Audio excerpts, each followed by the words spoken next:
Okay, it's all yours, Regina. All right. Hey, everybody. It's good to be here. Today, we'll be starting with number 143, quote number 143, in case you want to join me. And I'm going to start reading the quote from the 7 Steps to Awakening first. It says, "Craving is the root of all sorrow, and the only intelligent way is to renounce all cravings completely and not to indulge in them. Even as fire burns all the more fiercely when fed with fuel, thoughts multiply by thinking. Thoughts cease only by the extinction of thinking." So I'll read that one more time, and then we'll look at what I wrote as I contemplated this. Craving is the root of all sorrow, and the only intelligent way is to renounce all cravings completely and not to indulge them. Even as fire burns all the more fiercely when fed with fuel, thoughts multiply by thinking. Thoughts cease only by the extinction of thinking. All right, so let's go to Out of the Stillness. This, of course, is my journal. So let's see what I wrote as I contemplated this. A desire is an enticing thought, one we are easily drawn into. However, all thinking feeds thinking. Therefore, desire, no matter how pleasing or enticing it may seem, is a path into more thinking and away from the open emptiness that is self. Notice when thinking is engaged by desire and let the desire go. That is letting go of the path of thinking. So this would be one of the last things that I've let go of, even though it's funny, we're reading about it early in the 7 Steps to Awakening, or early and Out of the Stillness. You know, if you read all of Out of the Stillness, you'll notice that you're going to get, towards the end, and I'm talking about the last desire that was remaining with me, the last desire that was burning with me. And it's a little bit of a funny story, because in the end, I received what I desired. It was taken away. I let it go, and then it was given back again. It's all very, very funny. But the last desire, which was a real burning desire for me, it occupied a lot of my thinking.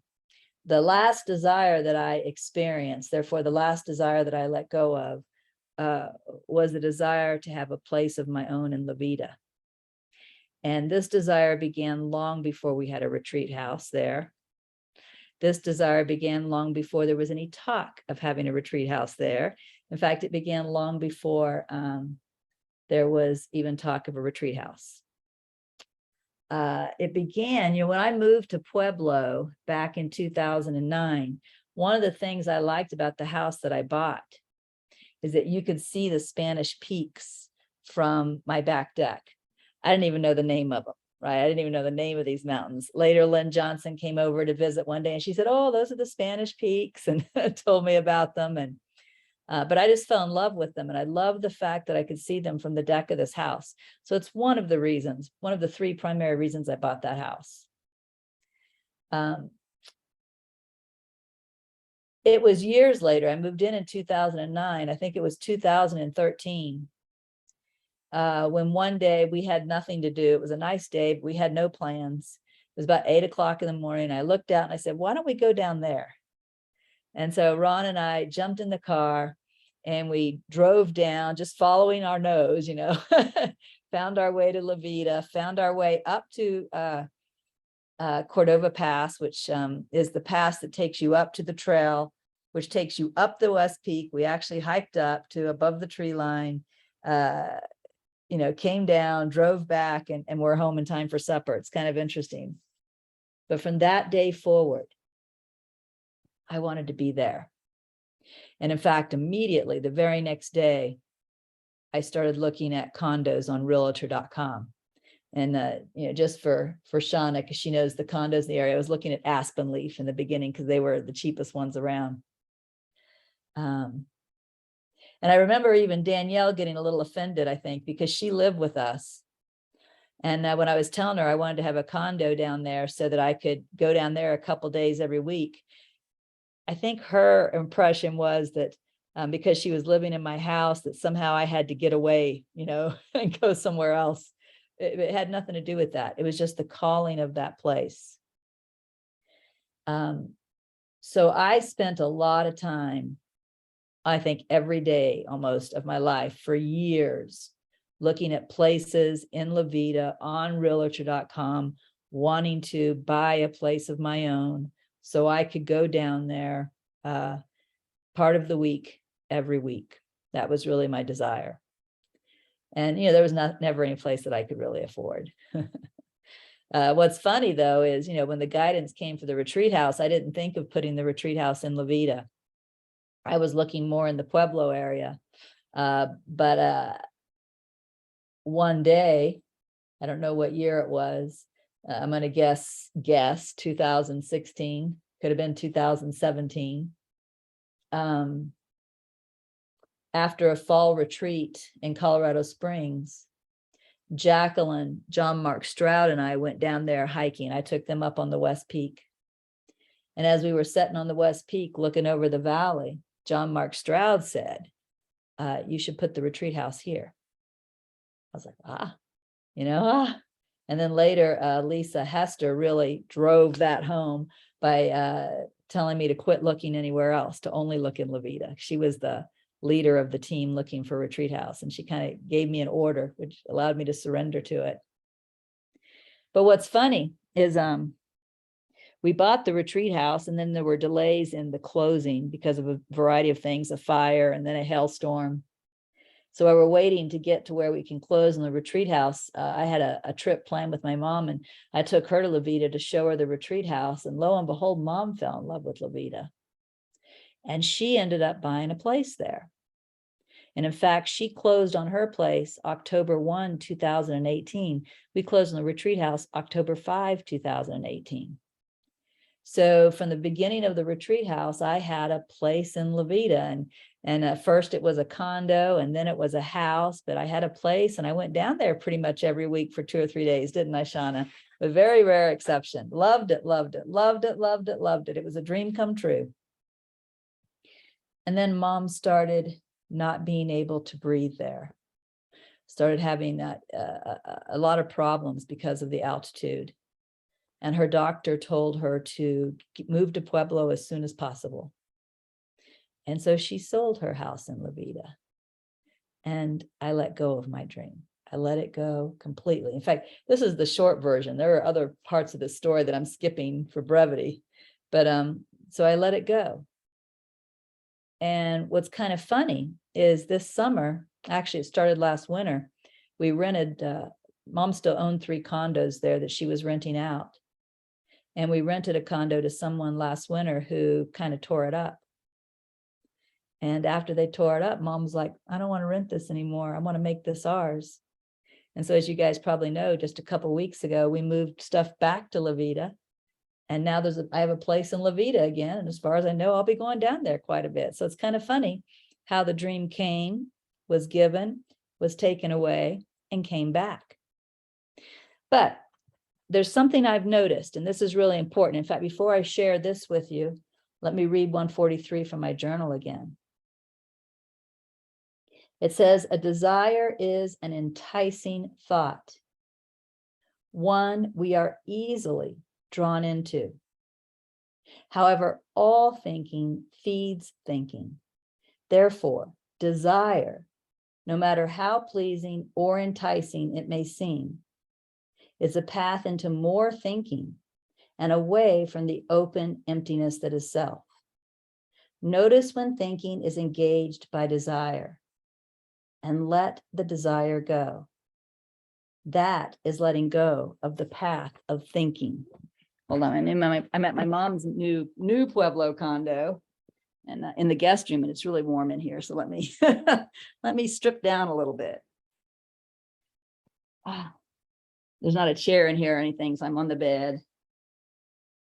So I told you all that from the first time I visited the La Vida area, immediately I wanted to live there. And I told you all that I spent a lot of time, probably every day of my life, maybe occasionally I missed a day, looking on realtor.com, trying to find a place. I even made a budget trying to figure out how I could afford to buy a place in La Vida, how much I could afford. Can you hear all the thinking, right?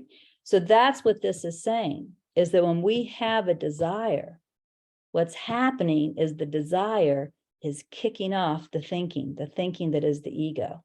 The desire feeds the ego. And I spent years, a lot of thinking, trying to figure out how I would get there. And when I finally did get there, it was wonderful. But then the funny thing is it was taken away. And I think it might even have been George I said this to, but I don't remember for sure. But I told somebody, I know why my mom has to sell the house and move back to Pueblo, because I was too attached to this.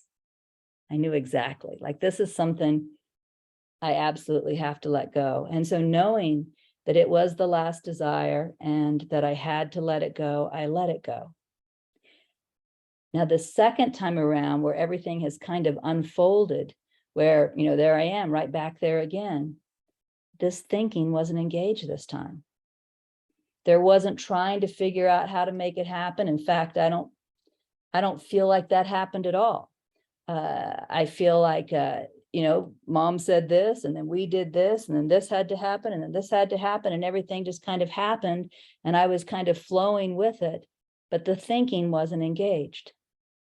So what's the difference between the first time and the second time? The desire was let go. Isn't that funny? And yet it still came around.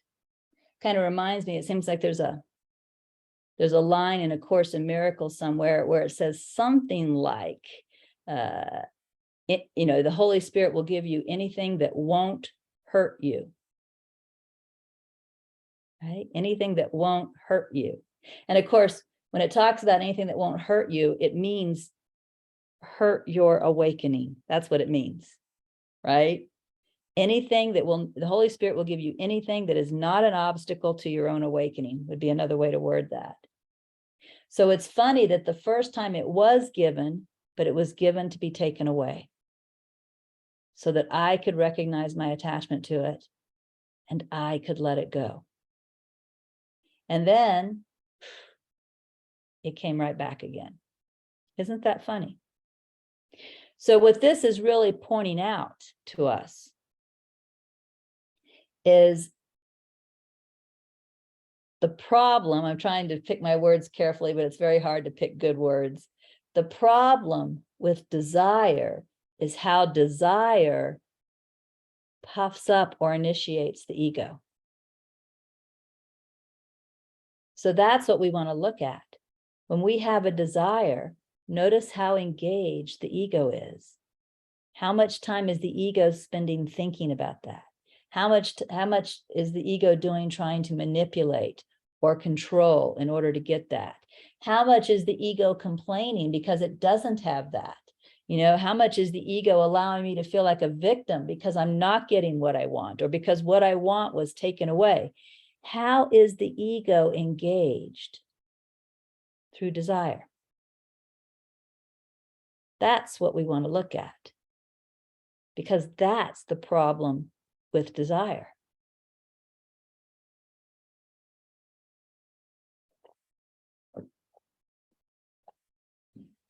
Let me read both of these again.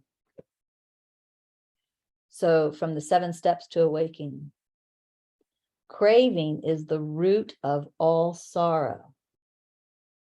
And the only intelligent way is to renounce all cravings completely and not to indulge them. Even as fire burns all the more fiercely when fed with fuel, thoughts multiply by thinking. And again, we think about our desires, don't we? Thoughts multiply by thinking. Thoughts cease only by the extinction of thinking. Now, again, let's read what I wrote in my journal. A desire is an enticing thought, one we are easily drawn into. Listen to just that sentence, and you know it's true, right? We're easily drawn into thinking about what we desire, aren't we? A desire is an enticing thought, one we are easily drawn into. However, all thinking feeds thinking. Therefore, desire, no matter how pleasing or enticing it may seem, is a path into more thinking and away from the open emptiness that is self. Notice when thinking is engaged by desire and let the desire go. That is letting go of the path of thinking. So later, when you're near the end of the book and you're reading about the last desire, I don't ever say what it is, but I talk about the last desire. Now you know what the last desire was. So does anybody have anything they want to say, anything they want to share before I move on to the next circled? Okay, who is that? Marisol, go ahead. Hi, Regina. Hi. So, is it possible to want or love something without attachment? Like you said that you let go of, you let go of your attachment to being in La Vida, like you really loved it so much. Do you find that you still love or want to be there? I do, but something has changed. So this is, I'm glad you asked the question. Before there was a hunger, and that hunger was fed by being in La Vida. I don't know how to say that. It's like, I got to look at the Spanish peaks enough to get something from them. You know, I got to sit on this mountain long enough to get something from it. Like there was this getting energy. That is completely gone. So, of course, I'm perfectly happy there. And of course, I still think it's beautiful. And I even think it's funny that I'm, got a place there again. But that getting energy, that I don't know what that exactly was. Like I gotta get my full of this. That is completely gone. So I guess one thing we really want to look at, I mean, obviously it's okay to love things. In fact, the recommendation is to love everything. But maybe what we got to look at is when we're making something special, right? I need it more than I need other things. I love it more than I love other things, right?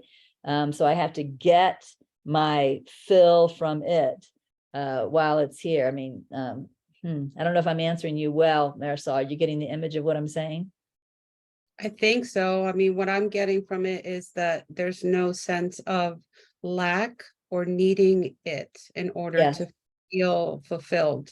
There's just an appreciation and a love of it, whether it's there or not. And you do have preferences, right? It's like there's a preference, but there's no feeling. I know what you're saying. I just don't know how to explain it. It's like there's not that need that I don't know. Well, the funny thing is you just used the word preference, and I can tell you that has changed. Before, when I was spending half a week in Pueblo and half a week in La Vida, I preferred to be in La Vida. That preference is even gone. Like now, when it's natural for me to be in La Vida, I will be in La Vida. And when it's natural for me to be here, I will be here. But the preference to be one place over the other is actually even gone.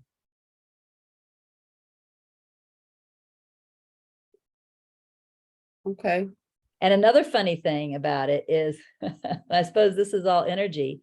Before, Ron, my partner, he was a little annoyed by my love of Levita. I remember I used to joke that it's like Levita was the other man. You know, he could tell that I wanted to be there, right? Now he's totally into it. He's the one suggesting, let's go down this weekend. He's the one suggesting, let's stay another day. It's kind of funny how, as my energy around it has changed, his energy around it has changed too. Right? So maybe, you know, somehow before, even though I never said anything, I was sending the subtle energy that he was picking up on, that I would prefer to be in Levita than to be with you.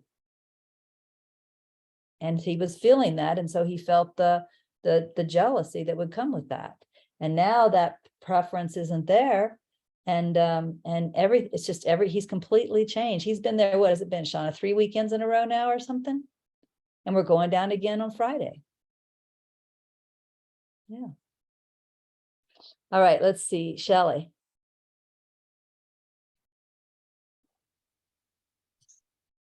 Hi. There's information about desire in the way of mastery as well. Mhm. And I know you're across that. And I did some special bits that I thought were interesting. I just found them. Can I just read this? Yes. Quickly? To be in right relationship with your creator, correct your perception and relationship with the energy of desire. Start by releasing your judgment of it in all its forms. You can only be in love or fear, in innocence or judgment. Love and innocence are of the kingdom. Fear and judgment are of illusion. So that was one. There's others as well, but this one's quite good. Desire to embrace desire. Touch it, feel it, know it, dance with it. Sing with it and look at it innocently. Discern that the desire is that thread that is shining forth through all of your days. Then decide to let that desire inform your choices so that you create a life that serves fulfillment of that thread of desire. Yeah. Yeah. The very first one that you read, and it's true that we don't want to judge our desire. By judging our desire, we're keeping the I am bad belief in place. Because if we judge our desire, aren't we saying that I am bad for desiring? So absolutely, you don't want to judge your desire. And again, what I want to do is go back to the emphasis of what this is talking about. This is saying that the problem with desire is the thinking that it engages. Yeah. Right? The problem with desire is that I'm thinking about it all the time. I'm trying to figure out how I'm going to rearrange my life so I can get what I want. Or maybe I feel like I knew this one woman who really wanted in her mind the perfect relationship. And even though she was in her mid-70s, she'd never had it, never had whatever her vision was of this perfect relationship. And so she was like this huge victim of her desire. Yeah. Right. So what this is saying, look at how the ego is being engaged through the desire. So it's not exactly the same emphasis that the second thing you read had. So, look at how, the ego is engaged through desire. And then it says, and then let go of the desire. And the reason you're letting go of the desire is because you want to let go of that engagement with the ego. You realize that it's kind of like the ego has you by the tail. Yeah. And that's what you're noticing. Now, the interesting thing is, again, in this particular story, and it doesn't always happen this way, the desire was let go and then it was given anyway. And that does sometimes occur, right? That does sometimes occur. Just like A Course in Miracles says, anything that will not hurt you, right? The Holy Spirit will give you anything that will not hurt you. I would assume that if somehow living in Levita was an obstacle to my awakening, I wouldn't be there. Yeah. Because the desire that the highest desire, right? The highest desire is the one for awakening.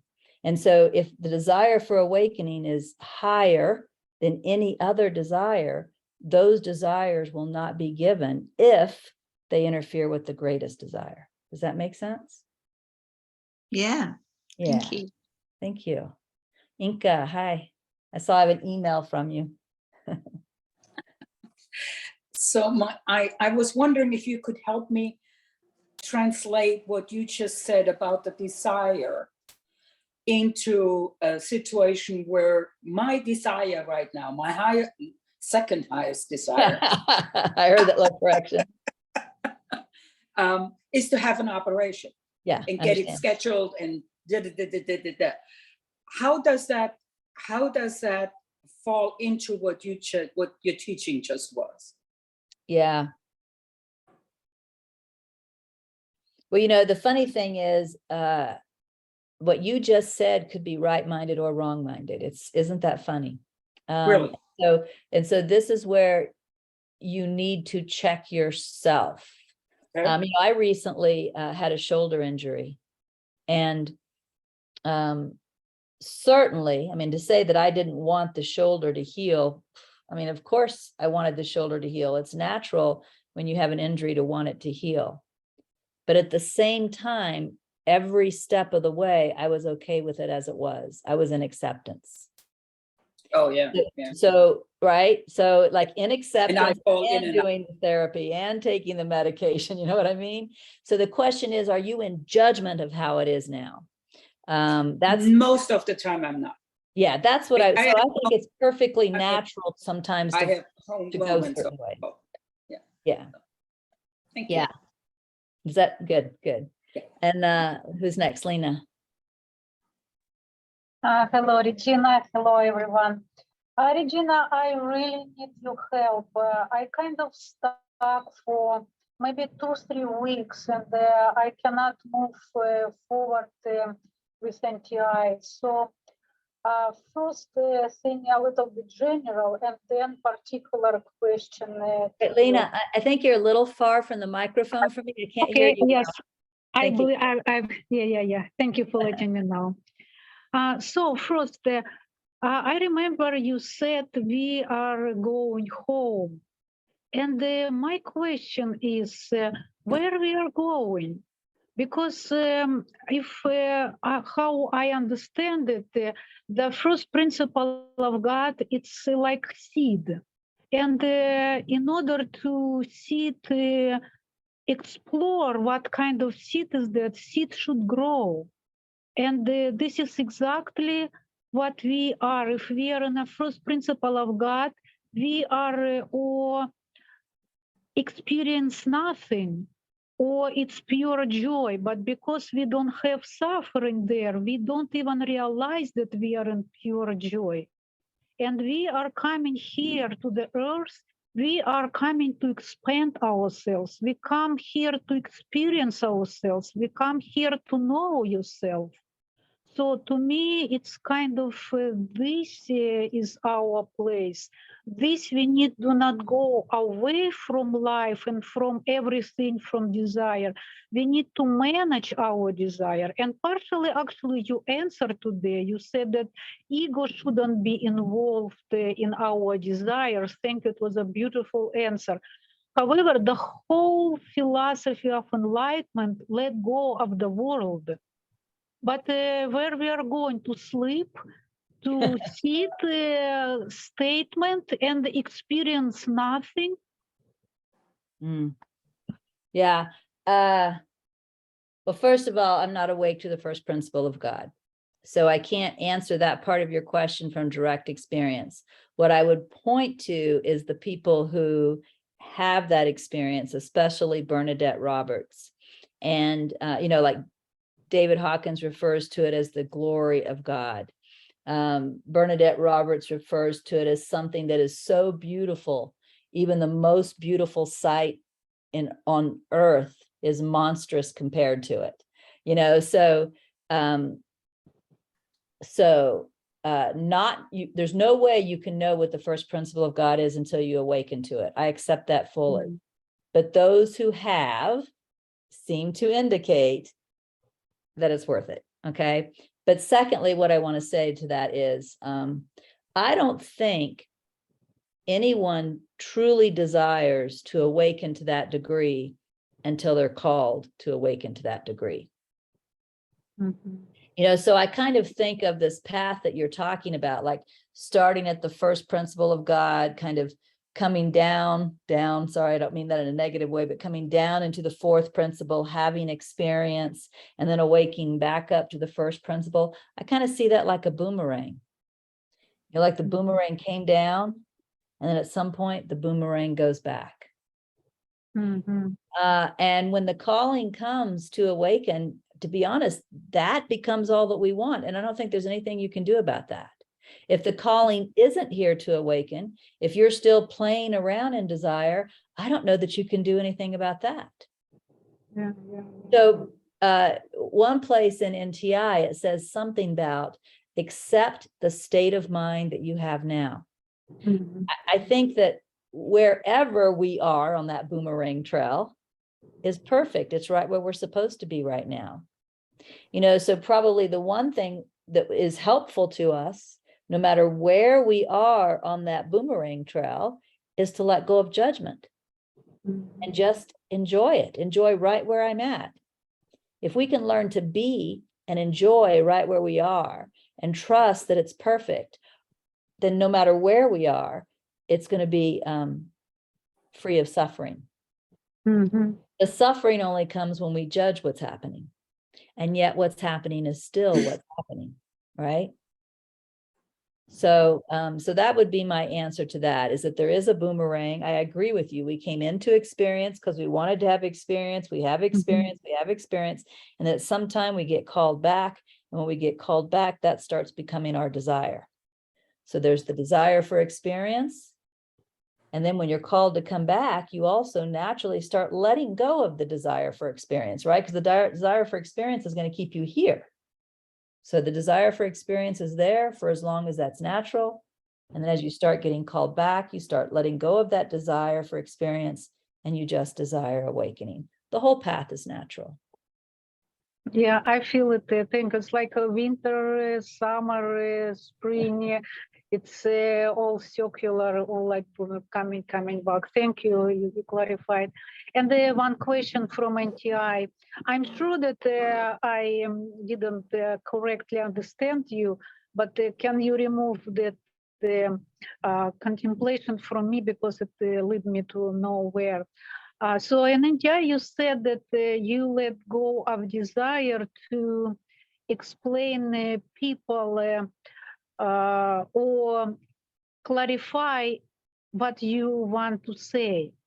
Yeah. And you said that you want to let us be with our own opinion. And to me, I didn't understand maybe the depthness of it, because to me it seems like indifference. Like you have your desire, whatever. You can be with your desire. And to me, kind of, for example, if we don't include ego, I will still say my opinion. I just won't insist on my opinion. Can you clarify to me where I heard desire? you? I heard desire and I heard opinion, and to me those are two different things. Yes, so yes, you're right. Opinion. You said that okay. yes, you will let us stay with our opinions. Yeah, you know, it's funny because I'm watching The Crown right now, which is an episode. You know, it's a TV series on Netflix, and I'm watching The Crown. And the last episode that I watched, Queen Elizabeth is a young queen. And she was sitting with her grandmother, and her grandmother told her so perfectly that as the sovereign, you are not to have an opinion. Sovereign? As the sovereign, as the leader, as the queen, as the sovereign, you are not to have an opinion. That anytime you notice an opinion rising in your mind, You are to let go of the opinion. You are let the government to decide how things are to be, right? And you are to be the neutral leader at all times. And it was so funny because Elizabeth gets up and starts walking out of the room and she goes, well, that's fine for the sovereign, but what about me? You know, and of course the me she was talking about was the ego, right? This individual, I have opinions different from that person and that person and that person. What her grandmother was trying to tell her is, but you lead everyone. You can't separate yourself from everyone by opinions. Let the government, let the different sides of the government, let the different parties of the government have opinions. Let the different parties of the government fight things out. Your job is to be the neutral leader, right? I just thought that was such a perfect teaching. I mean, at least it was to me, because we cannot let go of ego and hold on to me. What about me too? Meaning my opinions.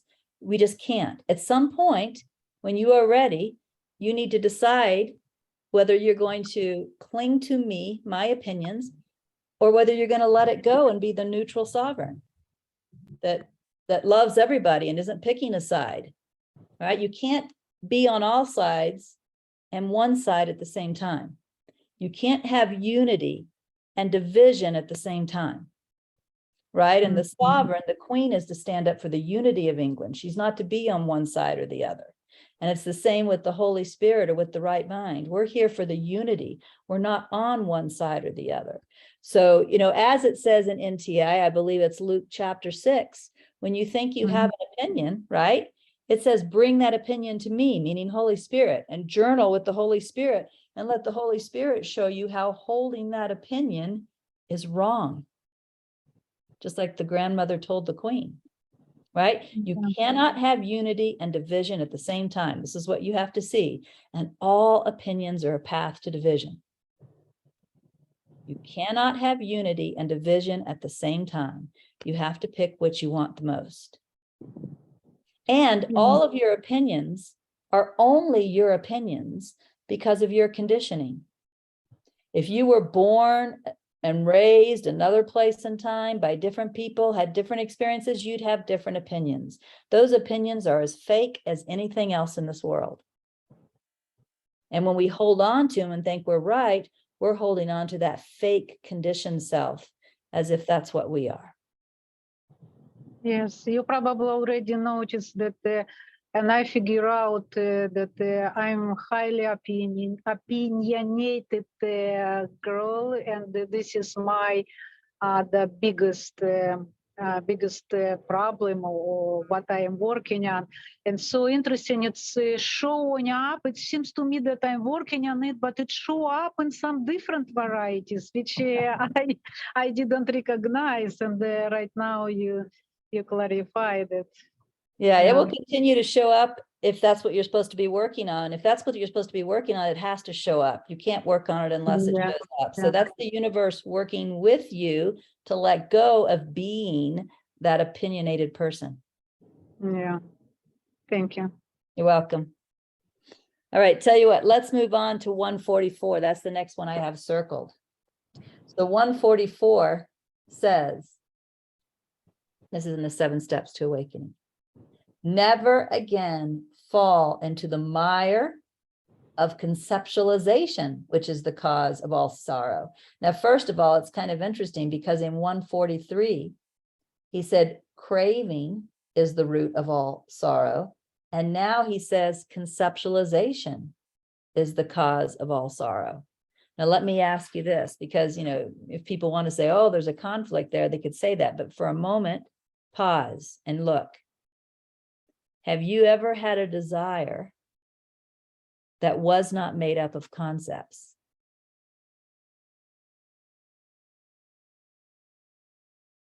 Right? Isn't that what desire is?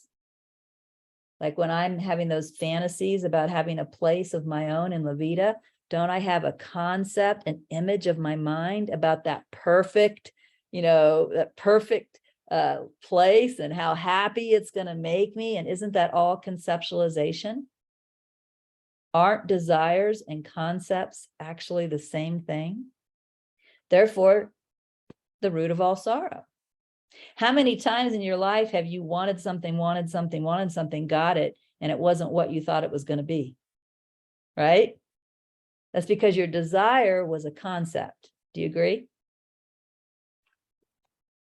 So never again fall into the mire of conceptualization, which is the cause of all sorrow. So let me see what I wrote in 144 as I contemplated that.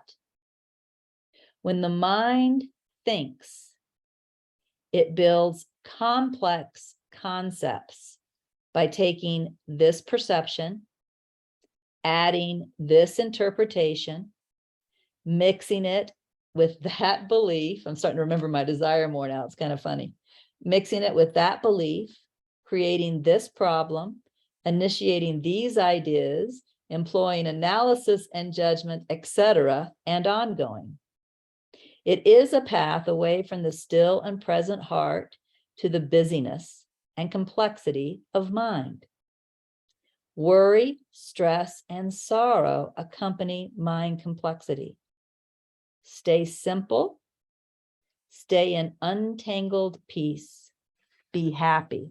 So I had really forgotten about the heart of my desire. You know, once you let things go, you do forget about them if you really let them go, because you're not thinking about them anymore. So I had forgotten about the heart of my desire. When the desire first started back in 2013, I was not yet really meditating. And I blamed my household, you know, so maybe Danielle felt that blame a little bit too. You know, Danielle being there and Jasmine being there and Jamie, the dog, being there and Shiloh, the dog, being there, and, you know, Ron being there on weekends, and everybody wanting so much. I even blamed you guys. Everybody wanting so much from me, keeping me so busy all the time. I didn't have time to meditate. And so what happened when I went down there, and it's such a quiet place, right? I thought if I could just go down there 2 days a week, I could meditate all day for 2 days a week. And that was the fantasy. Well, as the fantasy took hold, what happened is I began to resent my family more. I wanted to run away. I really wanted to run away. I began to resent Ron, especially. So as this desire took hold, since the desire really did have ego in it, wrong mind in it, ego took hold. And that resentment, no wonder Ron didn't like Levita, and that resentment that was made up about how somehow my family was the obstacle to my awakening. It's because of them, right? I need to run away. I need to be alone. I wanted to run away and not tell anybody where I was going and just disappear, because all this busyness and all these people, but especially the family and especially Ron, were in my way. They're in my way. Can you hear how wrong-minded that is? So it sounds like it started, you know, with, oh, I could go there and meditate, but it was totally ego. And as attention was given to ego, ego got stronger and stronger through that desire. You see? So Marisol says something I want to talk about. Marisol says, thank you for speaking of how ego can also take control of a spiritual desire. I don't think, even though it sounded spiritual, I don't think it was a spiritual desire ever. I think it came from wanting things to be different. And wanting things to be different is not spiritual. That, in fact, is the root of the ego, wanting things to be different. So I think it was spiritual ego at best, right? Wanting things to be different. I think it was totally ego. And so therefore it got worse and worse and worse. So listen to what this says. Listen carefully. When the mind thinks, okay, so I get this desire to move to Levita and the mind starts thinking about it, right? When the mind thinks, it builds complex concepts by taking this perception. Okay, so here's this perception of this peaceful, beautiful place, adding this interpretation. I could wake up there. If I'm completely alone there and nobody's there to bother me, I could do it there. Mixing it with that belief, my family keeps me too busy. My dog keeps me too busy. They have too many demands on me. I can't ever wake up in this situation, creating this problem. They're the problem, initiating these ideas. I need to find a place that I can afford, that's all mine, that I can go down there all by myself, employing an analysis and a judgment, etc., and ongoing. It is a path away from the still and present heart to the busyness and complexity of mind. Can you see how that happened to me? It is a path away from the still and present heart to the busyness and complexity of mind. Worry, stress, and sorrow accompany mind complexity. Stay simple. The best way to stay simple is to be happy with what is. Right? Stay simple. Stay in untangled peace. Be happy. Be happy with what is. Be happy. Again, I'll read this one more time. When the mind thinks, it builds complex concepts by taking this perception, adding this interpretation, mixing it with that belief, creating this problem, initiating these ideas, employing analysis and judgment, etc., and ongoing. It is a path away from the still and present heart to the busyness and complexity of mind. Worry, stress, and sorrow accompany mind complexity. Stay simple. Stay in untangled peace. Be happy. And if you take that advice, if you stay simple and just be happy with what is, it doesn't mean you won't still be moved in directions, right? Bodies are moved in directions. So things are still going to happen. But the point is, you are just being happy with what is, right? There's nothing that you need for happiness. You're happy with what is. And so you don't have to go into the mind trying to figure out what's going to make you happy and then trying to figure out how to get that. You're just being happy. And if life unfolds that you move to La Vida, great. If life unfolds that you don't move to La Vida, great. You're happy all of the time. And you're able to be at peace with what is. Okay, Lena. Yeah, thank you, Regina. Again, it's wonderful. It's so clear, came to me. I'm talking and sharing sometimes with my husband, and he told me already, like more than a couple of times, he doesn't understand what I want, where I'm going. He's completely happy with our life. He's completely happy with me. He's happy where he is, who he is. He's sometimes playing computer games, and it's also make him happy. So, and to me, it's complete waste of life.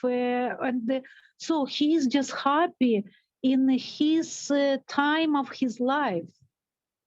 And I try to drag him to awakening, and he has no idea what I want from him. And for me, it's all dissatisfaction already. No, so I don't want to continue, but thank you. This clarification just came to me. I need to leave him alone. Yeah, just be happy with what is. That's the key. Be happy with what is. Marisol. Yes, I am happy. I'm happy, but I feel that the call for more. I feel that call for awakening, and I cannot stop it already. This life is. I was living so full life that I cannot say I'm done with it, but kind of I'm not that interested in going to restaurant, traveling, going on a tour. It's not interesting to me. For me, my spirituality, my inner call is much more rich and much deeper than all that outside worldly entertainment. Yeah, but you know, one thing that some, and I don't know if you do this, so I'm not accusing you of anything, but I do know some spiritual students do it. One thing that some people do is they divide experience into spiritual and not spiritual or worldly. And then, you know, they put all the worldly stuff almost in a bad bucket and I all see the what you mean. spiritual stuff in a good bucket. The truth Mhm. is, spirituality is everything if that's where I'm coming from. So if my partner wants to go to car shows, go on vacations, go out to eat, you know, I want to be able to do all of that with the same enthusiasm and love and spirituality as I come in here and teach. There's Mhm, no mhm. difference between one thing and the other. Otherwise, I'm still resisting, I'm still judging. Yes, yes. Thank you Flowing for for me to go to, clarification. yeah, if life is flowing for me to go out to eat and go on vacations and go to car shows, I just want to go with the flow. Yeah, want I to wouldn't initiate it. Oh, sorry, Regina. I wouldn't initiate it by myself, but I will go definitely with him. But still, thank you for pointing it again. Yeah, Yeah. thank you. Appreciate it. Thank you. Marisol. Yeah, I just wanted to point out the thing that I commented about how the ego, what I really meant was that the ego has made my spirituality into a desire. I've seen how it's done that quite a few times. And the one is with my family as well. And I would get completely annoyed with all the noise because we have a small house. And I'm like, and just noticing that, you know, really helped. And also then just accepting where I am on my spiritual path, because I remember there was always this urgency that I need to be higher than where I am, or so yeah, it can be very subtle, and there's a lot of suffering involved with that. And I feel like somewhere along the line where I was able to finally just trust and accept exactly where I was, then just a lot of suffering just dissolved with that. So that's Perfect. that. Perfect, Marisol. Yeah. So when we're judging, we're suffering. When we're accepting, we're not. I mean, that's the moral of the story that Marisol just shared with us. Jenny. Hi. Hi. I wonder if there's a kind of I don't know if it's like a purified desire or a divine desire. When I'm meditating, I very often get this very strong experience of something that feels like a very purified desire. And it's like experiencing the desire of God, so that it's like the leaves desire the sunshine and the sunshine desire the leaves, and the rain desires to fall to the ground and soak in, and the ground embraces it with a deep desire. And so every single part, and I suppose it's a bit like the whole interdependent co-arising that the Buddhists speak of. You know, it's like everything desires everything. And it's and sometimes when I feel that tuning in my meditation, there's a sort of sense of how good that desire is, how beautiful it is. And I suppose it's reminding me a little bit of something that Dorothy Hunt said in her retreat earlier this year, where she said the whole universe is divine desire. And so I've just been sort of pondering it while I've been hearing all that you've been saying, and thinking, I wonder if there's something about when the ego is able to let go of all those ego desires, then we can fall into the divine desire, which is actually which is the most exquisite thing. So it's not like, you know, like Lena was saying about, but isn't it just indifference? It's sort of, it feels like a really pure desire. Does that make sense? It makes perfect sense. In fact, the word I would have used was love. Yeah. But desire is good too. But it makes perfect sense, isn't it? Yeah. And in the way that you were describing, to me, what I heard was just being with what is and loving it. And the way we were describing the ego desires is it gets into all this thinking and manipulation and control. So you can feel the difference between what you're calling desire And then what we're talking about here, letting go of, which is, completely different. So same word, right? Same word, but completely different, coming from a completely different place, a completely different experience. Yeah, thank you. Thank you. And also, there's in a way we could say there's three desires. If we use desire, I would have never used desire for what she described, but if we used a desire to describe this love of everything, then we have three types of desire. One is the ego's desires, which bring us into all of the thinking and the manipulating and the controlling and the hating and the victimizing and, all that stuff, right? Next is what I call the true desire, which is the desire to awaken, which calls you towards your spiritual practice, towards letting go of these other things that are obstacles, towards meditation, towards contemplation. And then there would be the crowning jewel of desire, which is being in that place of just loving everything as it is, right? So thank you for bringing that forward in that way. Yeah. And we only have 4 minutes left. Is there anything else that wants to be said, or should I just read from the 2 books again? By the way, I will say I won't be here next week because Helen Hamilton will be here next week. I guess we swapped this week. And Andy Walker, I just climbed the sand dunes with him on Monday. That was fun. Hi, Regina. Hi, Andy. I just wanted to contrast the desire to awaken. And I think you've talked about it in the past. So if I go the opposite direction, you've talked about this ego thing, but you actually use desire to, so there's some spiritual texts which talk about, the law of attraction and manifesting in the world. You actually use desire, to create, using the 3rd principle of God, I think, to pull that back into the 4th principle. So, and you've talked about how that using desire actually continues the world. That's actually it's desire that actually builds the world second, microsecond, nanosecond by nanosecond. Maybe you could talk about that as a contrast. Yes. It keeps the world going, right? Yes. Yeah.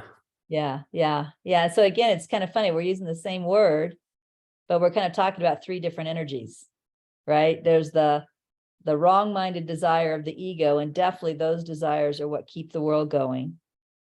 There's the right-minded desire, which if you're linking it to the creative principle, it creates grace. It creates guidance, right? It creates miracles. So when you desire with God, desire in the direction of awakening, things still manifest in the 4th principle, but they manifest from the right mind. In fact, we talked about that this weekend, right, Andy, that the guidance comes from the right mind of the creative principle.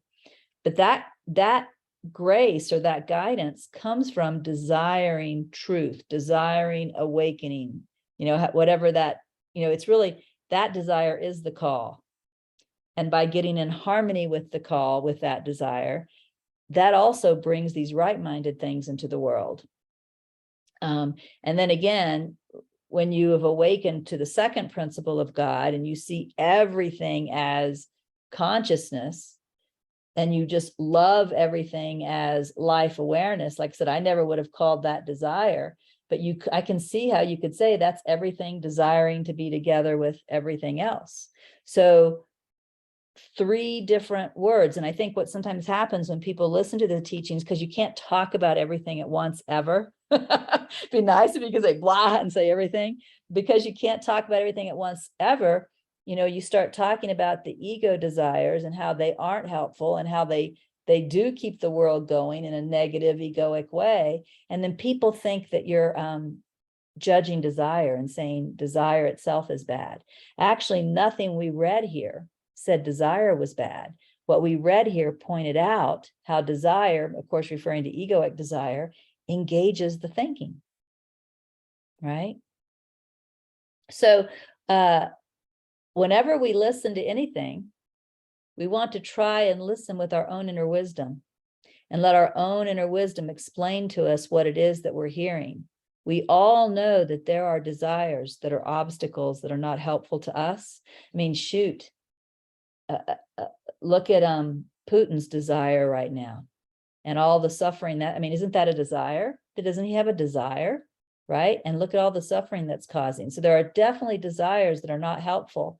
And we can start, if we pay attention, we can tell, oh, this desire is causing me to want to control. It's causing me to want to run away from my family. It's making me feel like a victim. This desire has a lot of baggage. I should let this go. It's in my way. You can feel that. Or I really desire just to sit and be and close my eyes and meditate. I have this desire to contemplate this book. I have this desire to watch my mind and recognize the ego and let it go. That desire is helpful, right? So it's not desire itself that we are tossing out. We don't want to throw out the baby with the bathwater. It's discerning the desire that's pointing in the direction of truth, the desire that is an obstacle to truth, noticing within ourselves what's happening when we're desiring. And if it's an obstacle, saying, you know what, this is not helpful. I can tell from everything that's going on in me that this is not helpful. I'm going to let this desire go. How's that for a summary? And then I think we're out of time. In fact, we're 2 minutes over. So I'm going to let y'all go again. I won't be here next week, but I will be back in 2 weeks. Okay. See you. Thank you, Regina. Bye.